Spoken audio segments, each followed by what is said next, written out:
আসসালামু আলাইকুম আঙ্কেল, ভালো আছেন? আঙ্কেল আমরা একটু বিপদে পড়ে গেছি, আমরা এমনি যাচ্ছিলাম আর কি, মানি ব্যাগ পড়ে গেছে। 50 টাকা দিয়ে হেল্প করা যাবে আমাদের একটু? মানি ব্যাগ পড়ে গেছে পকেট থেকে, আমাদের কাছ থেকে মানি ব্যাগ পড়ে গেছে, টাকা নেই, 50 টাকা দিয়ে হেল্প করা যাবে?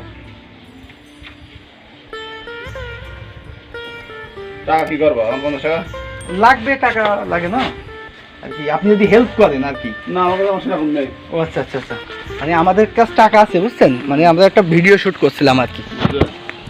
টাকা পয়সা থাকলে মানুষের মন মানসিকতা চেঞ্জ হয় না কোনো সময়, কারণ টাকা থাকলে সে টাকা হেল্প করে মানুষকে, এরকম করে কিছু না। ওই যে আঙ্কেলের ভিডিও করলাম, ওই আঙ্কেলের ঘরে ওই দোকানের পিছনে কিন্তু অনেক বড় বাড়ি আছে আর অনেক টাকা পয়সারই মালিক, কিন্তু আঙ্কেল দিতে চাইলো না। আমার মনে হয়